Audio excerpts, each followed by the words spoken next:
And that's what's so wonderful about using your specific things. Like when you say, like, oh, the cards you were dealt, like whatever is in your hand, make what you want with what you have, and you will forever be good.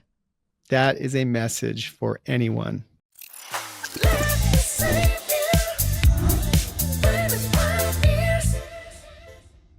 Welcome to the Let Me Save You 25 Years podcast. I'm your host, Shawn David Nelson, otherwise known as that love sack guy. Thanks for listening. Please share it out. Maybe give it a 5-star review. It really helps us. I have no paid advertisers. The platform has a few advertisements, as you've seen, but I just like to bring you the world's most successful people, which I've done again today. You're going to love this conversation. To set it up and to bridge into today's Shawnism, sometimes you got to lose the battle to win the war. Imagine this true story.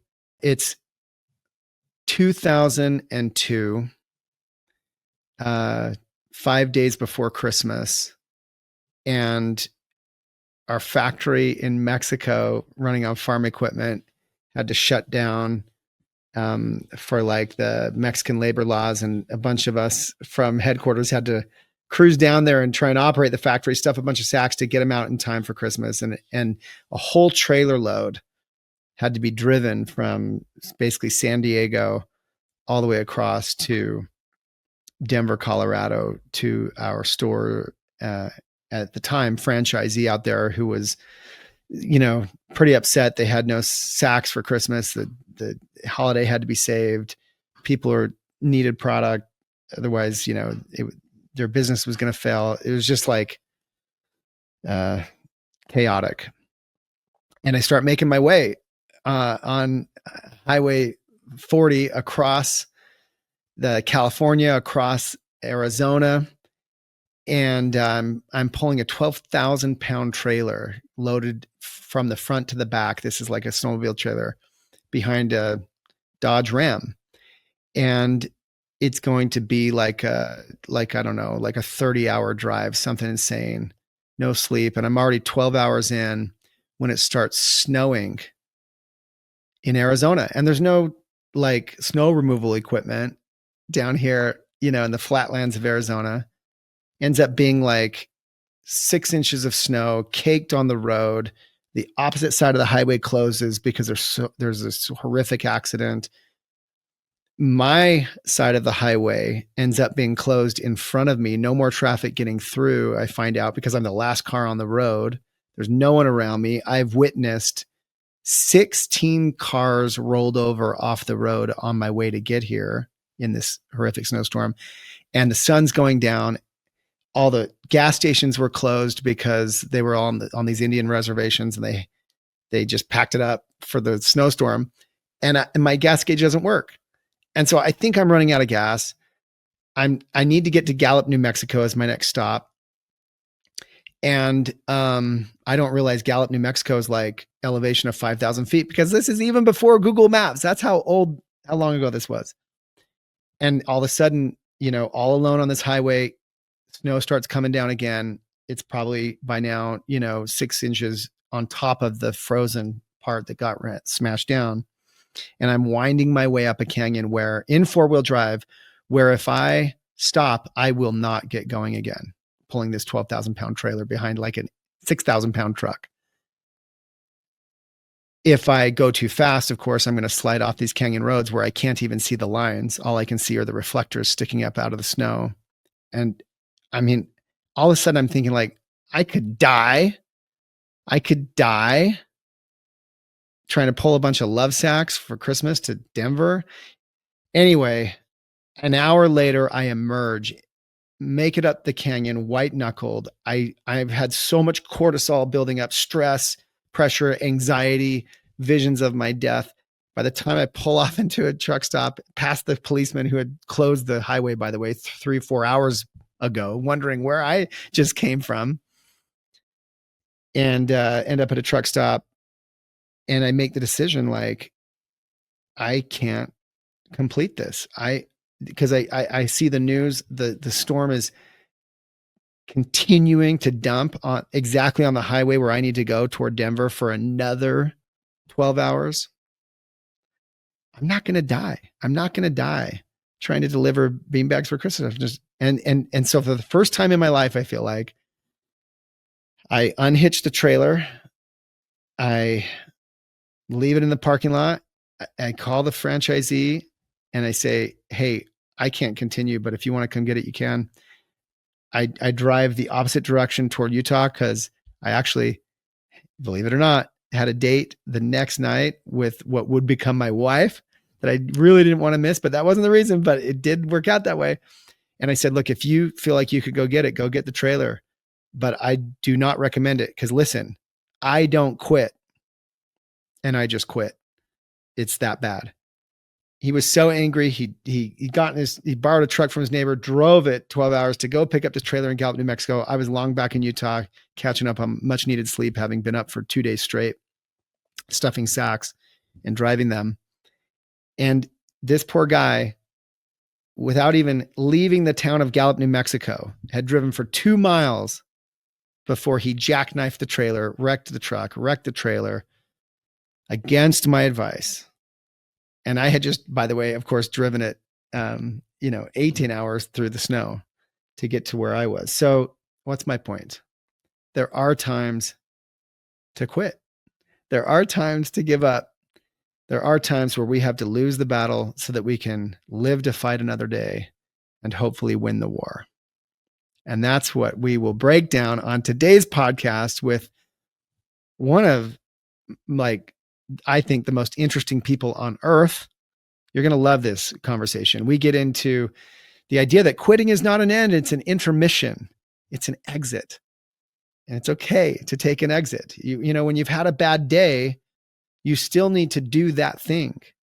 We talk about how people who are successful are not haphazard. It may appear that way on the outside, but there's a lot more to it once you get to know them and dig deep, which we'll do.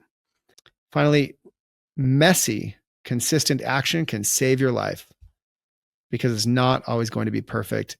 We break this down in some detail with one of the biggest creators on the internet. Don't miss this. You're going to love it. Today, we have a guest who has danced, acted, hosted, and created content that has inspired millions, I mean, literally millions around the world, from the big screen in Step Up Revolution to the small screens of Netflix, viral YouTube sketches, her podcast, Thanks for Tipping. She's proven time and time again that creativity, perseverance, and strategy go hand in hand. She can also work a table saw like nobody's business, which is insane. She's here today to talk about a lesson that's important in life, as it is in any career.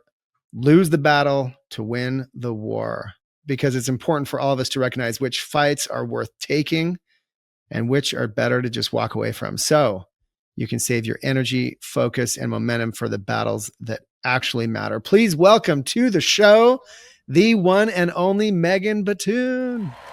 Yay! I'm really so excited. Thank you so much, Shawn, for asking me to be on the pod in a better headspace. I'll say that. Oh, I've had so much fun watching you navigate the strangest confluence of talents, abilities, and content I've ever seen. So we're going to get into it. But hey, before we get distracted, without thinking too hard, Megan, when you heard our topic today, lose the battle to win the war, what's the first thing that came to mind?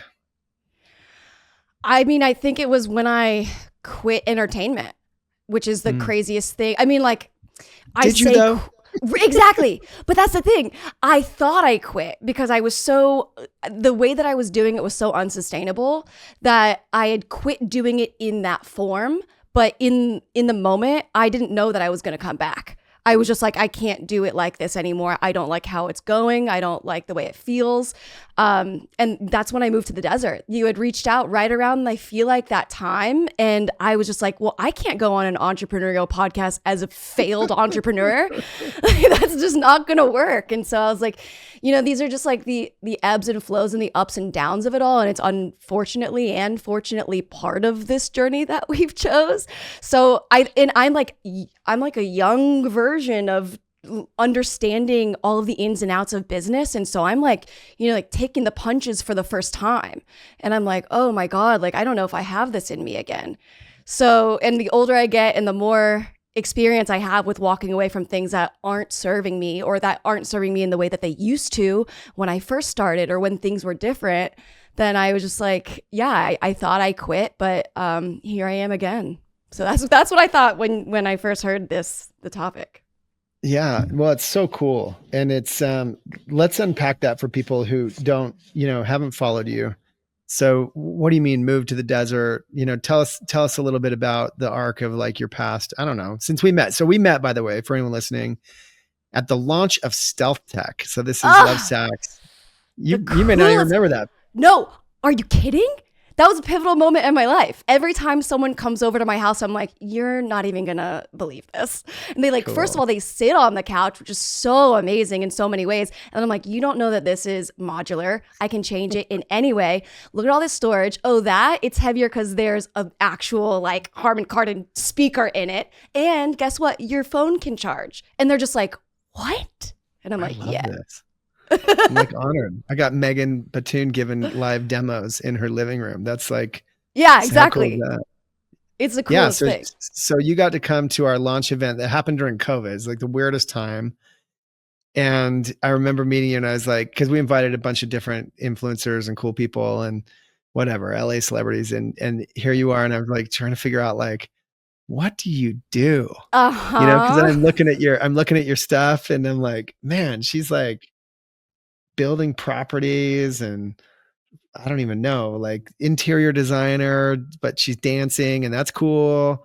And then give people the background on kind of who you are and what's happened, I guess, since that moment, since like your own career has really been on an arc. Yeah. Well, I guess I got into entertainment through dancing. So like you said, Step Up 4, that was kind of my foray into entertainment. Before then I was going to college for graphic design. So I've always been a designer. Wow. Yeah. Which was so interesting because I coming from a pretty conservative career household. It's like, okay, well, be a doctor or be a dentist or a nurse. Like these are stable careers. And so I wanted to be an artist and my parents were like, well, we're not going to pay for that. So I was really? like, great. Is that true? Yes. Yeah. Wow. I feel like I've definitely had to champion for myself a lot. And actually, interestingly enough, moving to the desert and stepping away from entertainment was also another way of choosing myself, even though it didn't look like it to everyone on the outside. But to jump back from where we met, that was actually a really interesting time because that's when I was moving away from being on camera and doing, Netflix and TV shows and YouTube videos to doing interior design. That's why I was so excited to meet you because I was like, oh, this is such a fun little, synergistic environment. Yeah. But so after that, I think I just got really wrapped up in how fast entertainment can move and also like social media in the way that I grew up and kind of got popular on YouTube of making videos at least weekly and then more so than that. And, every time I'm scrolling TikTok now, it's like, if you want to be successful, you got to post 5 times every 2 minutes. And I'm like, I'm so tired. I know. It's exhausting. Yeah, right. And so I was like, can't I just, make art and make the world a better place? Do I have to make reels too? So it's just, it was exhausting in so many ways. And I was spread out really thin. And going to your point of like, what do you do? It has been such a blessing and curse. Like it's a blessing for my soul to be like, oh, I'm just a creative person and I don't know what the medium looks like that I'm going to create in, but all I know is that I am made to make, whether that's a dance choreography, a video, a short film, a piece of clothing, a line, like whatever it is, I don't know. And it's kind of been really hard for my team and teams to market that, because obviously it's like, well, how are we going to put an advertiser on artist? It's like, I don't know, but figure it out, because that's what's going on here. And so I think at that time of just having to do everything and being pushed in so many ways, and I grew up being a straight A student and perfectionist. So it was like, oh, you want me to write a book? You want me to make a clothing line? You want me to make another brand? I'm like, great, I'll do it, and I'll do it better than anybody else. But that's not being the best me. That's being the best client for you. That's being the best, creator for you. It's like, I really had to take a step back and ask myself what was the best me. And that was stepping away from entertainment. And I moved to the desert for like a year and a half. I started getting my hands dirty with rental properties, trying to understand real estate and passive income in that way. Just trying to like diversify the streams of income instead of having to be me all the time. Like, I'm just tired. and I actually work really well in solitude. And that's what I had learned. And the career that I've chosen is not really solitary. It's like, you're around a lot of people all the time.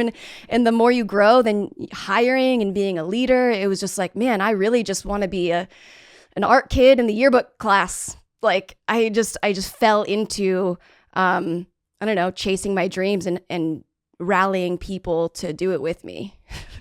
Yeah, no, I appreciate you catching me up, catching everyone up, because you're quite an anomaly, and you're obviously having success, and you're having success in a realm where that's more relevant than almost any other realm. Like, I'll go speak occasionally to like one of my kids' high school classes or junior high classes, whatever it is.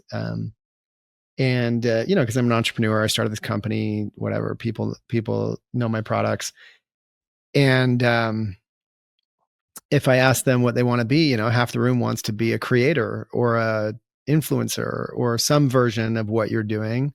Of course, you're doing it in very unique ways. How wild is that to hear? Well, it's super wild, because obviously, like, when I was a kid, or maybe even when you were a kid, you're a lot younger than me, but still, like, that wasn't really a thing necessarily in the way it is today. And I find it so cool that at the same time, like you said, you've been exploring diversifying income, diversifying income streams, working on passive income. Like, these are not things you're necessarily thinking about when you hear of someone who's big on YouTube.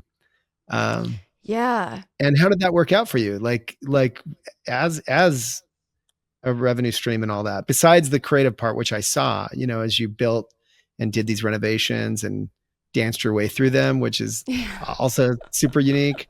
But, from a business standpoint, how did it work or not work? Yeah, that's really interesting. I mean, I learned so much through that process of even like how much money I need to start up something like that. I honestly used my tax savings to fund the renovation. And that is risky and has not been a good choice. But the only reason that I, have this information now is because I made that decision. And I was honestly neutrally desperate. My therapist and I talk about like neutral desperation, because, desperation can have this bad connotation of like, oh my God, I need this, or like, acting out of scarcity. But neutral desperation, I think, is just like a sense of urgency to change something. And I was urgent to change the way that I was making content and doing a ton of things that I was like, I believe, and I had just come off the heels of doing the Netflix show, which was about vacation rentals. And so I basically had all of this research and development on on successful and interesting vacation rentals around the world that were unique. Mm-hmm. And Mm-hmm. I came in with my lived experience of walking into these places and being like, wow, they have a welcome basket. Oh, there's no blanket there. What a beautiful focal point. Oh, they designed this well. Like I had all this knowledge. And so I was like, great. I know what I would do. And a mutual friend came to me with a business proposal. And I've never been in a business partnership before. I've always done everything on my own. And so to have someone come in with a deck and presenting it to me with comps and like, here's how it's going to go. I'm like, this person knows their stuff. And I'm at heart, I'm an artist, but like, I've just put on all of these clothes of entrepreneurship and business because I've had to learn how to make art to survive. So it's like, I remember fighting with my first manager because I'm like, art is the only thing that matters. And he's like, you can't have art without business. And I was like, like, no, you don't get it. But I'm like, okay, well, that's true. Like they can be together, but you have to have that. And so when she came to me, this foray, just to make sure I'm tracking. Yeah. And I appreciate your openness and vulnerability, because that's what's most interesting, right? This foray into the home renovation as an actual, financial project that could make you money didn't work in the end in that way. Is that accurate? Yeah, it didn't work in the way that the comps were presented to me. I'll say that. Yeah. But of course now, let's call it, you lost that battle. I perceive you're winning the war, but you now have this podcast that's ripping. I think you have great content that's completely different than it was when we met. Mm-hmm. You've obviously, you've had your successes along the way leading up to all that on TV and everything else, but now you're guiding your career in a different way. You have your clothing line out, which everyone needs to check out. She's making some really cool, inspirational, I would say, clothing, which I think is cool. Yeah. Are you winning the war, do you feel like, or are you on a path to winning the war? Like, really, where are you at? Yeah, I feel like I feel like I saw this meme one time that was like two mountains. There was like one mountain, a really deep valley, and like a really large mountain. And it felt like, I feel like I'm climbing that second mountain. So like when we had first met, I feel like I was maybe on the smaller mountain. And then I moved to the desert, stepped away, and then I was in this long valley of like, oh no, did I just like ruin my career? Like I was truly like, You felt that way. Yes. I was like, I completely, put through a wrench in the decade that I've spent being consistent in building this media business and empire, essentially. I was just like, oh no. All of it was for nothing. And now what? And I've got to rebuild from nothing. But I think that what I've learned is like, I'm still doing it, but I'm just doing it in a different way. So even the quitting to me, and I've like come to this realization in so much journaling, is like the quitting actually wasn't the end. It was just an intermission. Like I didn't know the show was going to continue. I was just like, that's a wrap. And then, I had enough time to sit with myself and dream about what actual life I wanted and how I wanted my everyday to work in my environment with other creatives, and knowing myself enough to know that I actually am a lot more introverted than people think in a extroverted industry. So I was like, with knowing and being real with myself and my limits and what I'm good at and what I'm not good at. And I just kind of have been putting the pieces together in a way that is actually sustainable. Not in like a trendy save the world way, but like sustainable in a authentic save my sanity way. Okay. So there's so much I want to unpack with you from what you just threw out, but let me make sure people who aren't familiar with your content or what you're doing or tracking, give people an idea. Give me an idea real quick. How big your followerships are, let's call it that, on some various channels, and where you make your money. Like how has building this empire, if we call it that, given you a path to making an income, making a living, providing opportunities for others as well. Because not everyone's familiar. Like you live in LA, you live in a world where lots of other people are in this game, but there's a lot of us who are watching it just through the lens of like your posts or anyone's Mm-hmm. posts, wondering like, how does that world work? So break it down for us as succinctly as you can. And then I want to come back to unpack a bunch of stuff that you just threw out there. Okay. So I guess from a numerical standpoint, I get all together, maybe I have like around 2 million ish on like all platforms. My main platform is YouTube. I'm a little over 1 million subscribers there. And then Instagram around 700,000. So I think those are my two biggest platforms. The way I make money currently, and I guess before, is I love that I'm talking about like AD and BC. Like it really kind of feels like that. But brand deals is the biggest moneymaker. Brand deals and sponsorships are the most, and then AdSense. And what does that revenue. look like? Make that real for someone, just as an example, who's not an influencer. Sure. I mean, make it real. It's so interesting. They call it the wild, wild west, and it really, really is. Yeah, I don't mean the money. I just mean like give an example. Like a company will reach out, they want you to do this or that, and you know what I mean? Just got it. Yes. Yeah. Like. Yeah. So, a company will reach out with whatever they want to promote. And basically they come to my channels, which is a, advertising space in a way, but you're coming into, instead of spending all of your ad dollars, just throwing it out to the wind, being like, hopefully this will reach the right person. It's like, we want to talk to the people that care about quality and the people that like see themselves in you. And so when the brands come to creators to talk about their product, it's like, it's not about the demographic, it's about the psychographic. Like, do you guys care about the same things? Are your values the same? So it's really not about, oh, we want to sponsor in Megan's videos because she's a 34-year-old ADHD artist. Like maybe, but they really want to come to me because people see themselves in me, and the brands that want to work with me are within that realm of value.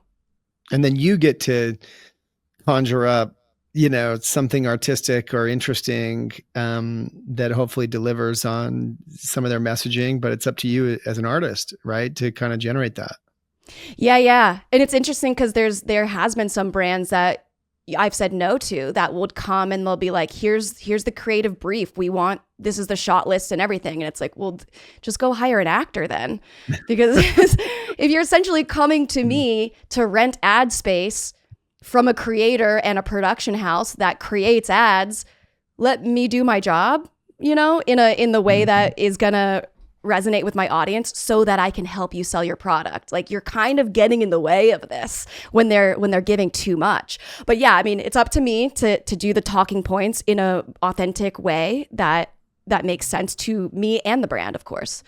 So yeah, that's the way that it goes. A lot of like back and forths, and then finally posting it and analytics and all the kind of unsexy stuff of measuring that. But yeah, that's the way that I make the most money is brand partnerships. Cool.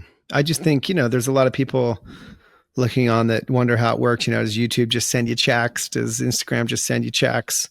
And while there's probably some of that, what you just described, I think is pretty common for what is becoming, as I perceive it, the most interesting career for young people to chase down, or I should say at least the most popular, again, by the raise of hands of intermediate school students when I go speak, I know. Why do you think that is? Do you think that do you ask them when they're like, oh, we want to be a influencer, YouTuber or whatever, do they say why?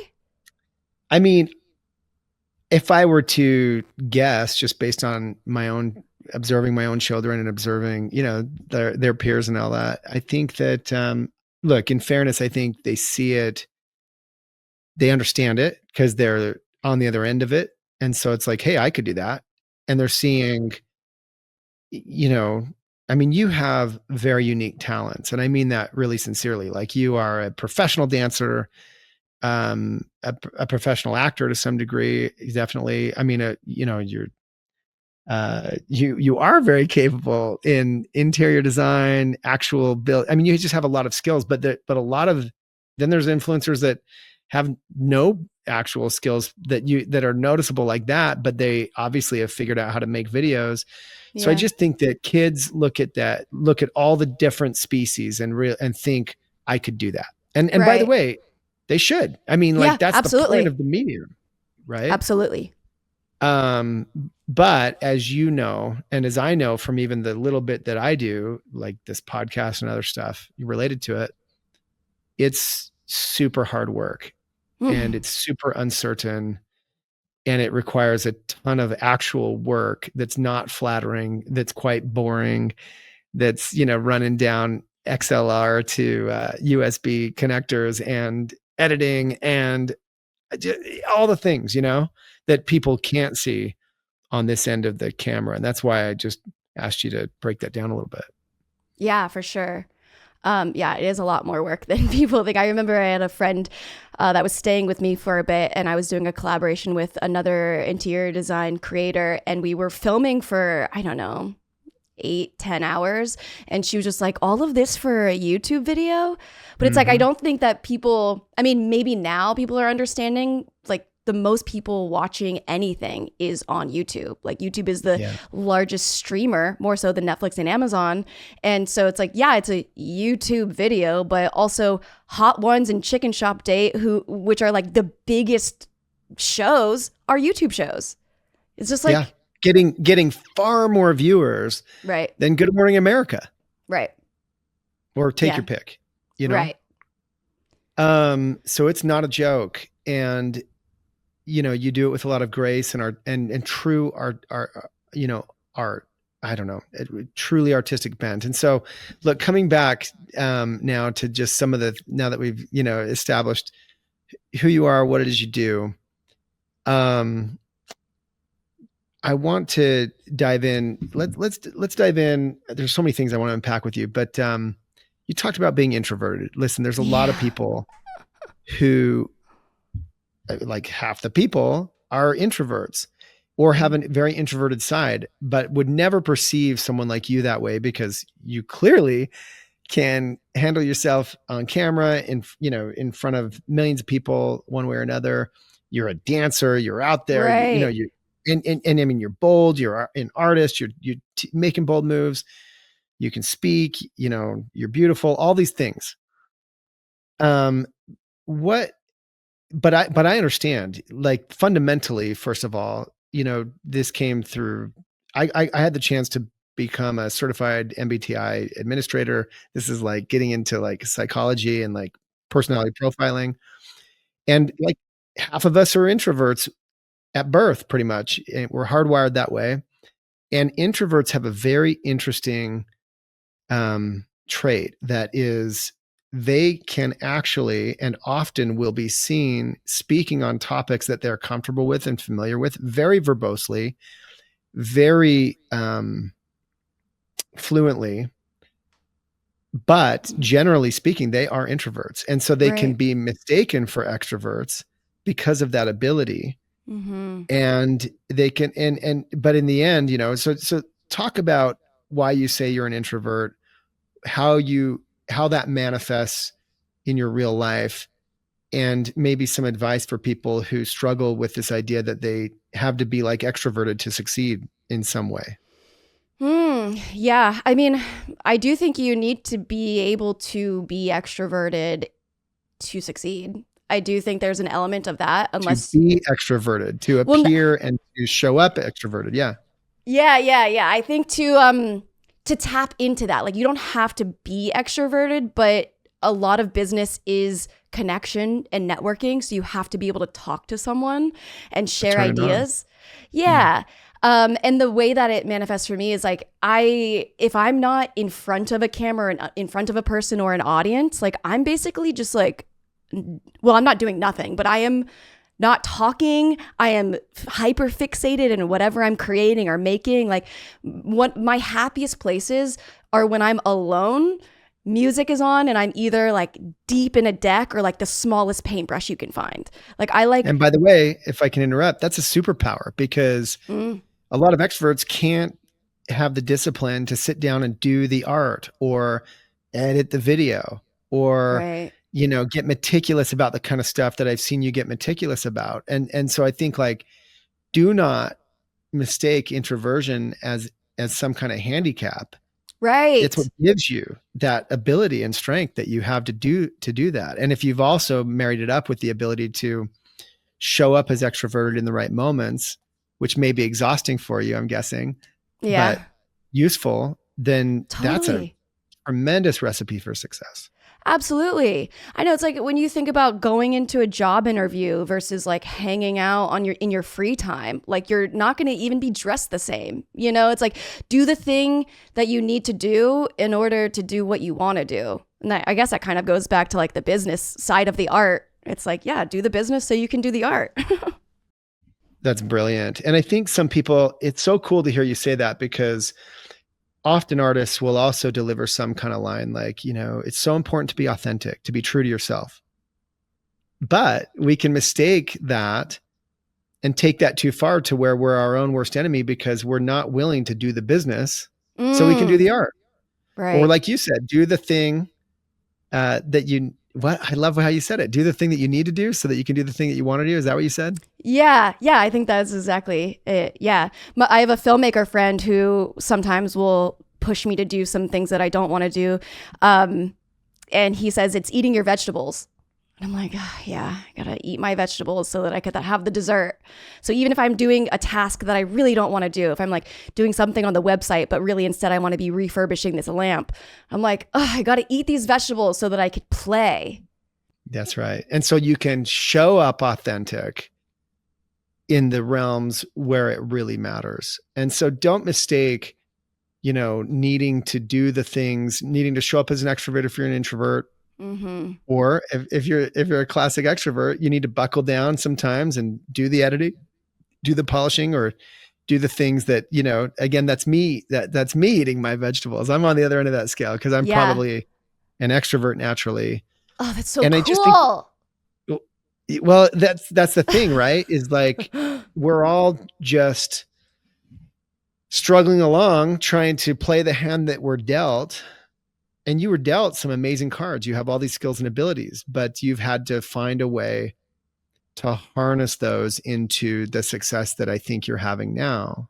So let's talk about any other ways you can tie that back to having to lose some battles so that you can be winning the war. Yeah. I mean, I think the thing that's really interesting, I think about, I've been talking about quitting for quite some time because I've just been thinking about that so much. And a friend of mine told me that the etymology of quit is to exit. And I was like, oh, that's kind of an interesting perspective because it's not definitively the end. It's just you're exiting a situation, an environment, a room that is not right. Like it is to be set free from. You're freeing up space. You're freeing up yourself from being in the shackles of what no longer serves you.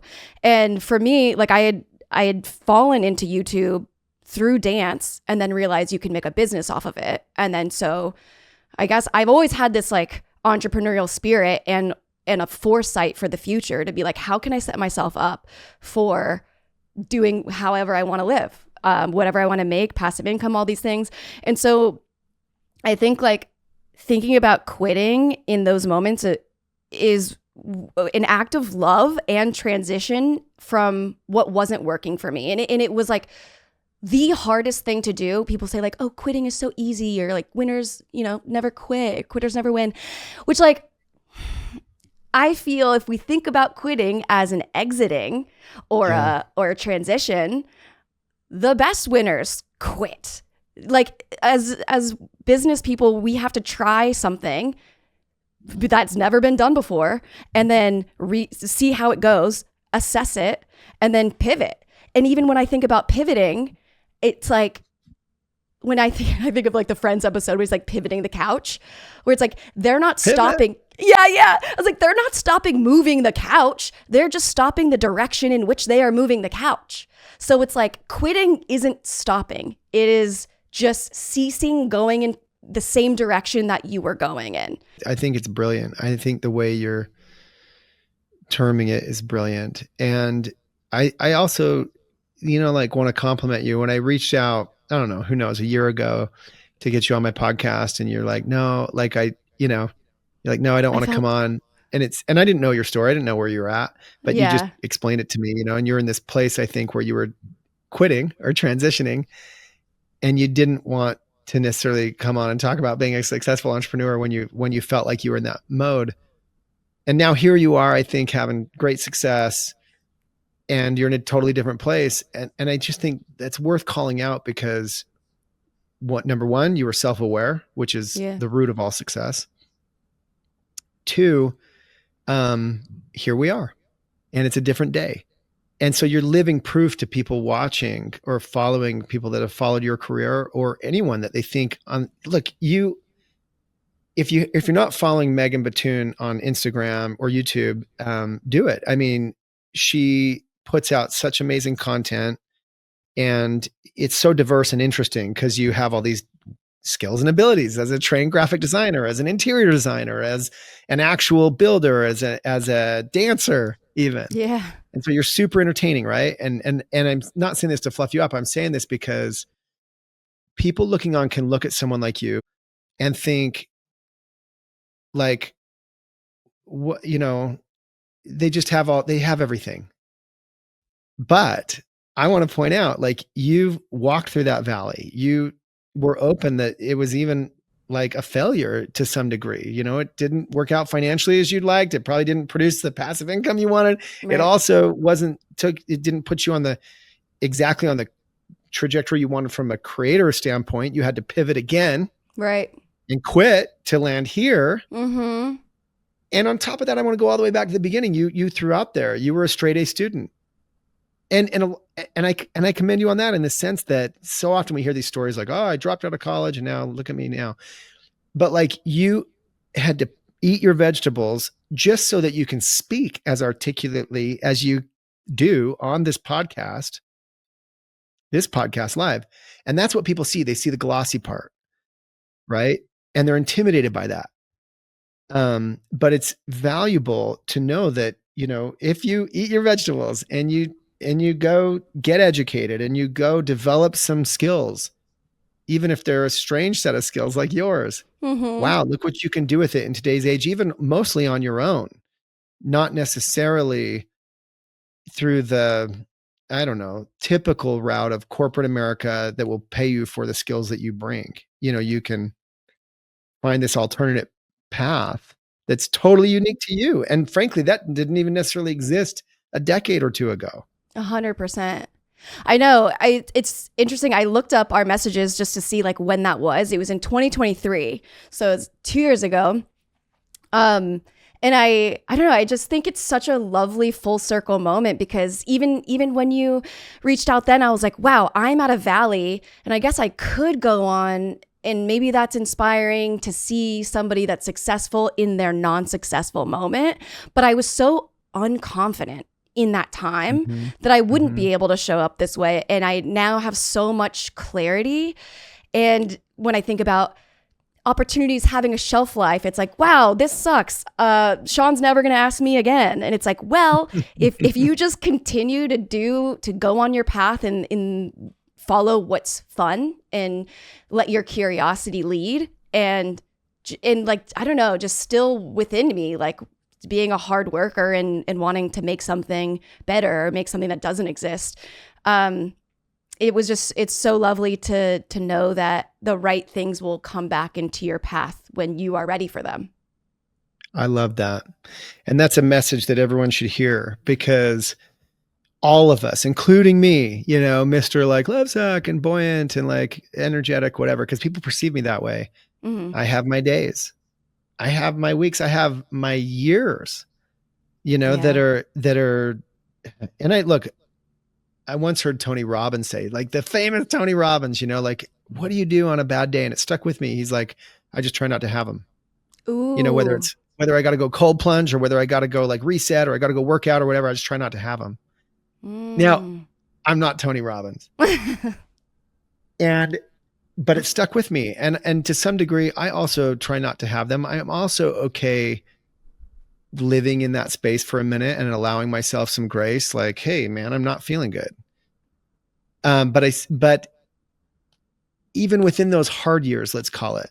And this is the thing where I was watching some of your content, even when you were apparently at your low, as you would refer to it, but it was still great content, and you're still Megan, and you're still dancing around. And so again, like, it's not all low, even when it's low, because you're a pro, and pros keep showing up, and pros make it look easy. It's another one of these Shawnisms. Pros make it look easy, and you do that, and you did that even through your low points. I wasn't aware. And people watching you weren't necessarily aware unless they really were listening to you closely, right? And I commend you for that, because you can, even in your tough times, show up well. And that's called being a pro. And sometimes those tough times can be a year or 2 or 3 long. And so there's a lot of people listening that might feel like they're in that. It doesn't mean you can't still show up. And you did that. Right. Yeah. And it was showing up in a way less consistent manner than I was taught to.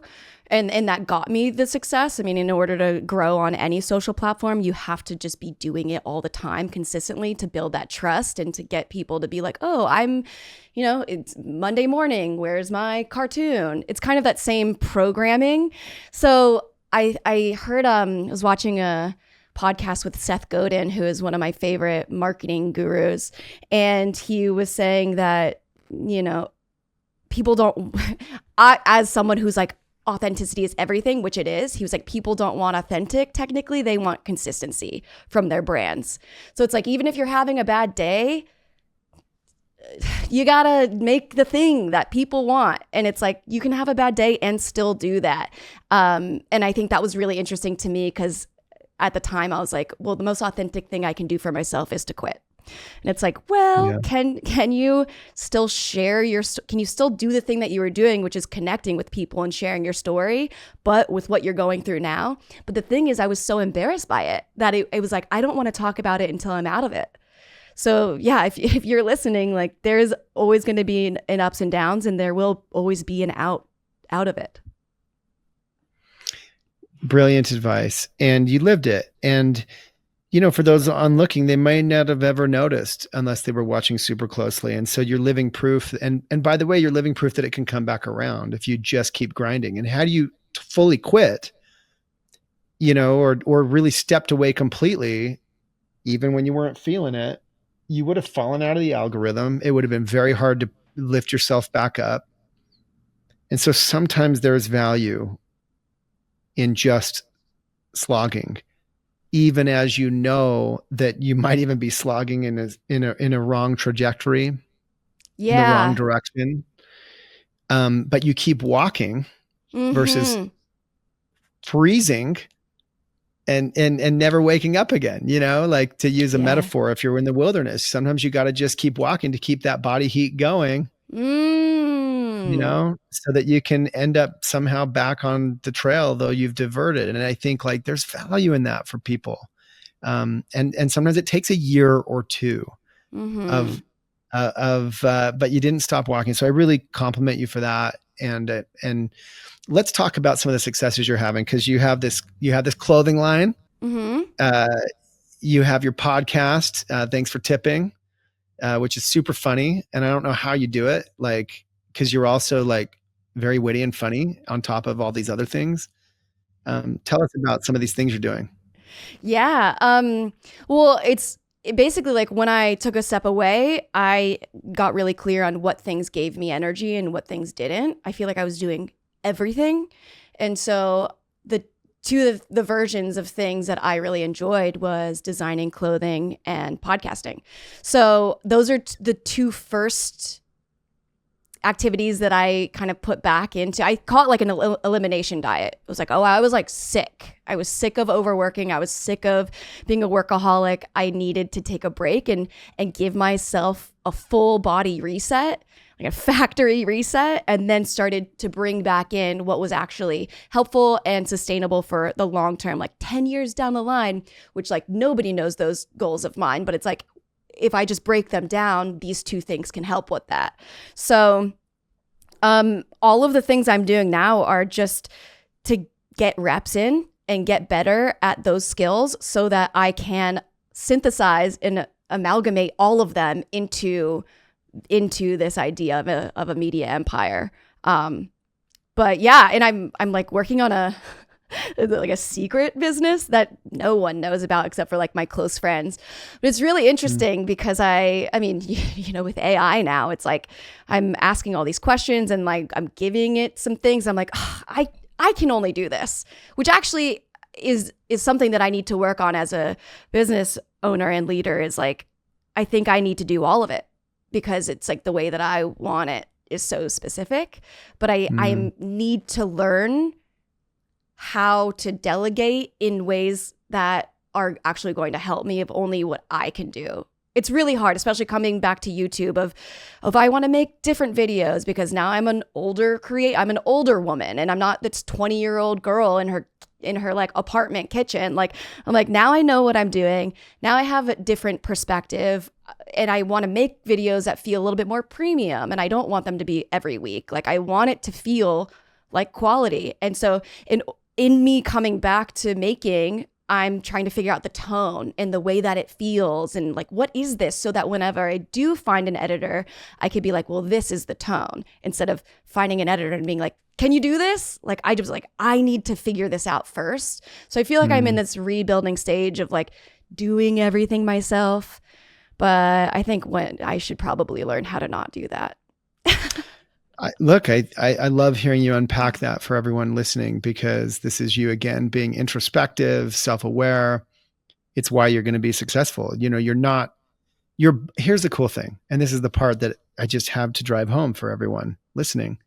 You're both slogging, right? You're doing the things, you're on the podcast weekly, whatever it is, you're making the videos, and you're developing it as you go, and you're unwilling to just do the thing because it's kind of working. It's like you're never satisfied, but you're also not going to sit around and wait until you've figured it out to then start doing it, because you have to keep like flying the plane even while you're building the plane. And what's crazy is, even with a company like Lovesac, we're a public company.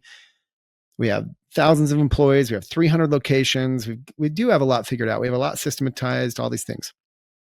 I have talent around me I'm the weakest link. Are you kidding me? Like all my executives have these amazing educations, amazing upbringings through corporate America. They can do all these things, but we still feel like we're building the plane as we're flying it.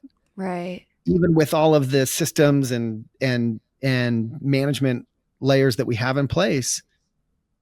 And I'm glad I feel that way, because if I didn't feel that way, I don't think I could stomach being here. I'm like you, I'm a creator. I don't have your skills and abilities, but I feel the same way. When you said earlier, right? I'm just a creative person. I need to create. And you've put yourself in a position to do that. And I think there's a lot of people listening to this podcast that probably feel that way, but you got to put yourself in a position where you can do that. And thankfully I have that at Lovesac, even at the scale we're at. And I know that you're going to have that someday, wherever it is you're going. And you've given us little hints, your media empire that you're building. And I just think like I think if you're doing it right, you'll always feel like you're building the plane while you're flying it. I believe that. And so anyone listening that feels a little bit like that, know that it's normal, I think. And in fact, I think if you didn't, you're probably stagnant. Right. Exactly. Yeah.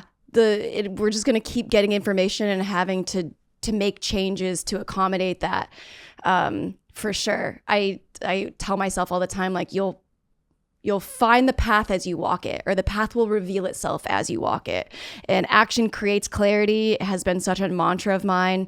Like the only way that you can figure it out is to just keep moving forward, for sure. the example that comes to mind as I think about you, because like you said, whatever it is, wherever it is you're trying to guide your career. And by the way, I want to call this out for listeners as well. Like, you dropped the notion that you have these goals that are 10 years out or 20 years out or further out that maybe people aren't aware of, but you have them. Like, it's not enough to just be a creator. And so I'm going to put myself in a position where I can create. You're not haphazard. You are working toward a bigger vision that you don't even have to share with the world. I've shared mine with Lovesac in the sense that, we're trying to build the world's most loved brand. We're also trying to inspire people to buy better stuff so they can buy less stuff, because our stuff, as you're experiencing, is actually fundamentally pretty good stuff, right? It's built to last, designed to evolve. So I'm very transparent about it because I want to be held accountable that way. It's not the right way to do it. It's a way to do it. You have a vision that is private to you that you're working towards. But it's so critical. Like, people that are successful are not haphazard. It doesn't just happen because you're a creator and you keep creating. And that can be the perception. Like, oh, she just keeps generating stuff. So like she keeps growing in the algorithm. It's both. It's both the ability to have these far reaching visions and goals and be willing to slog and edit video and eat your vegetables, do all the unglamorous stuff that it takes. But it's not one or the other. It's both, and it's all of it. Yeah. It's interesting how everything is all of it. And I think I'm learning that now as someone with so many disparate passions and skills that have nothing to do with one another. Yeah. The more that it feels like every day, I mean, especially this week even, I'm like building this secret brand. And so I'm like working on all these decks. And it's interesting that what I thought were 3 different companies are the same. They just had different, it was just different. I don't know what, I just thought they were just different. And as the days go on, very recently, I'm like, oh, let me just take all of the parts that make sense of each of these, which are coherent in the theme and like the tone of the brand. And I'm just putting them in the same deck. And I'm like, wow, it was all there all along. So I think just all of the parts will all come together like a puzzle.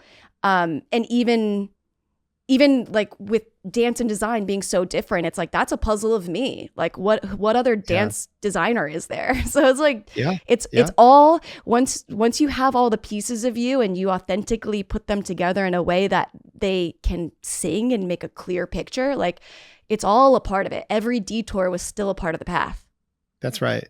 And that's why I've enjoyed so much watching you evolve, because one, you have such a, like you said, disparate interests and abilities. I feel the same way to some degree. Like, it's one of the things that, like, I was never a furniture guy. Are you kidding me? I was never a foam shredder, beanbag designer. I became one. I'm a fabric expert today, just like you to some degree, or, like a home redesign expert. Like you become these things because you practice them.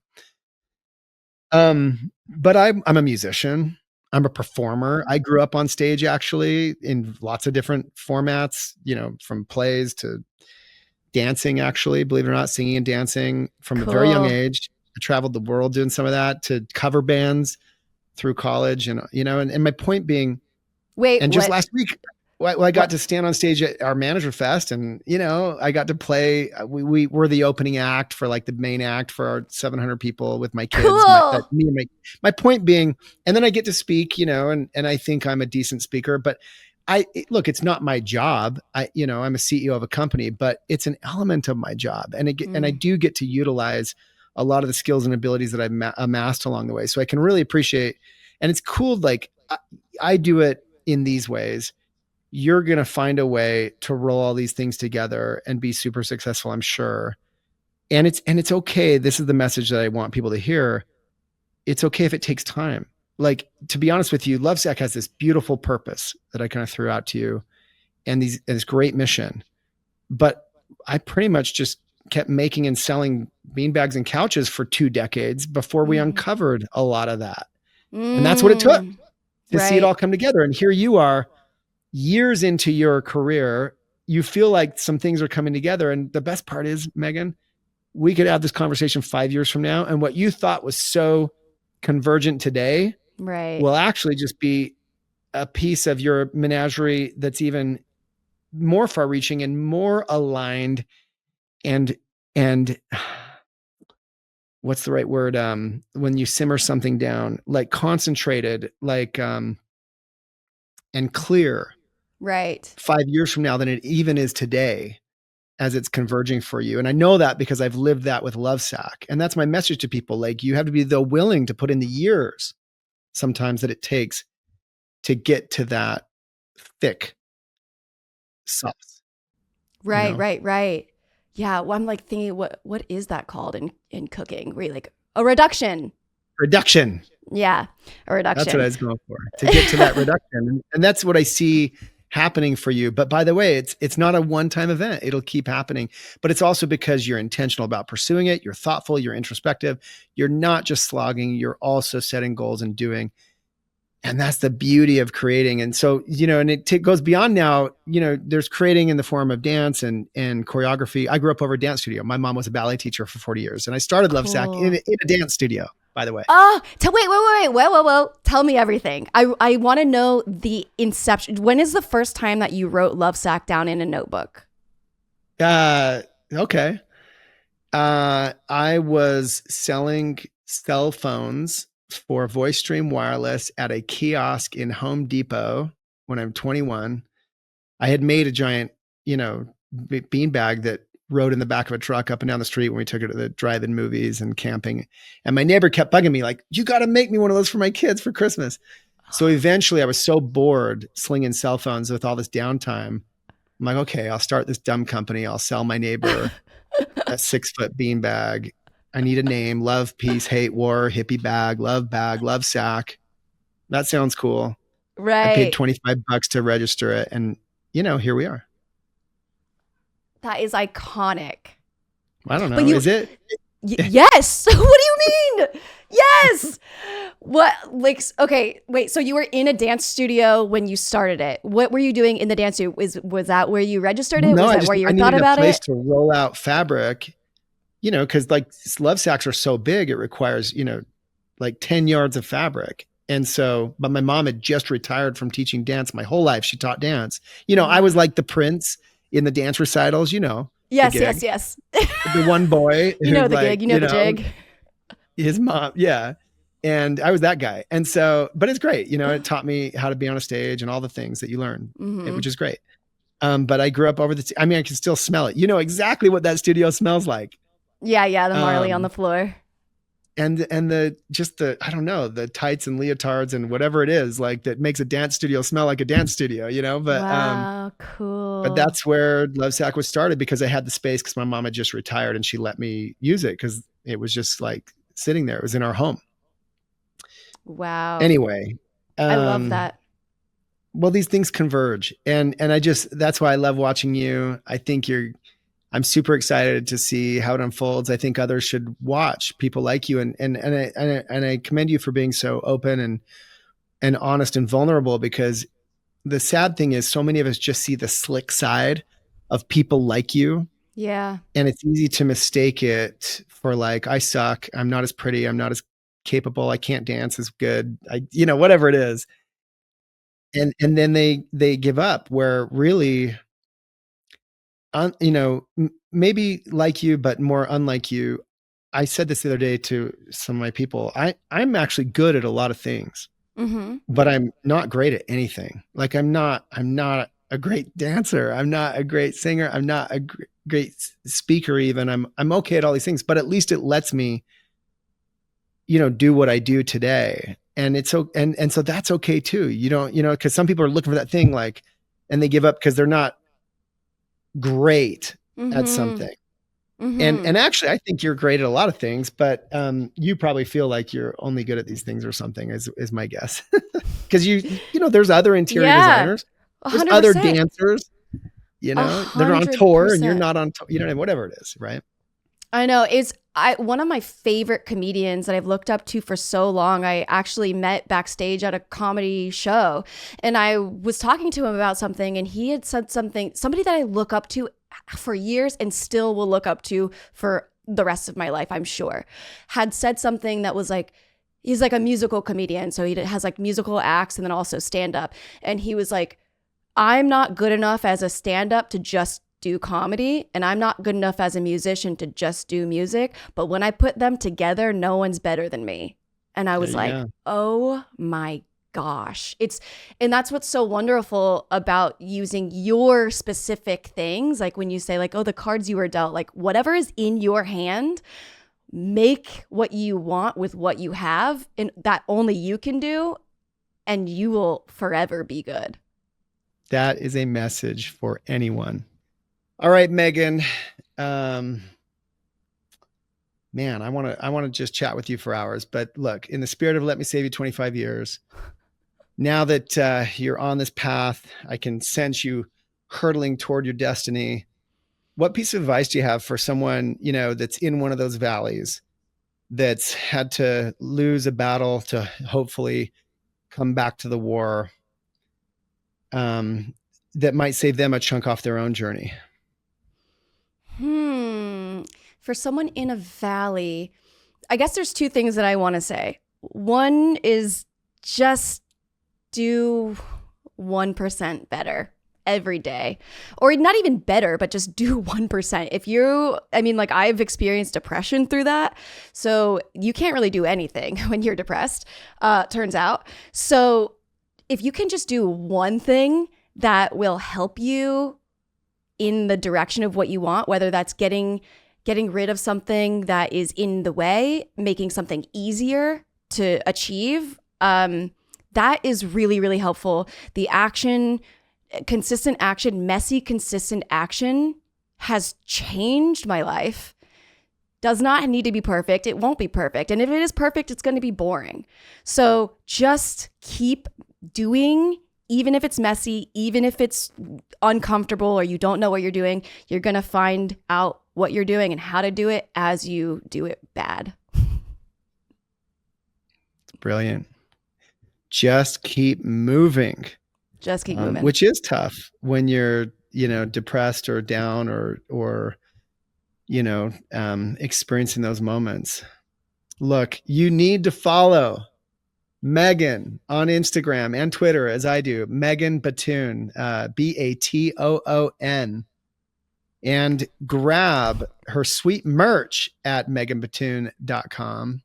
Be sure to subscribe to her YouTube channel, Megan Batoon, where she posts the coolest content. Like it's just so interesting. You'll know once you go, if you haven't. Thank you so much to the masterful artist at finding the most amazing vacation rentals. Yeah, she does that too. She was on Netflix doing it. The skillful stepper in Step Up Revolution, the crafty creator of creative living herself, Ms. Megan Batoon. Wow, lovely. Thank you. This is so fun. I can't wait for the next one. We're going to do this again. Yes, let's do it. Okay. Let's do it. And by the way, for everyone listening, remember this, not every battle is yours to win, but every step back is just a step up for smarter, bigger wins down the line. As Megan is proving, this may just save you a chunk off your own 25-year journey.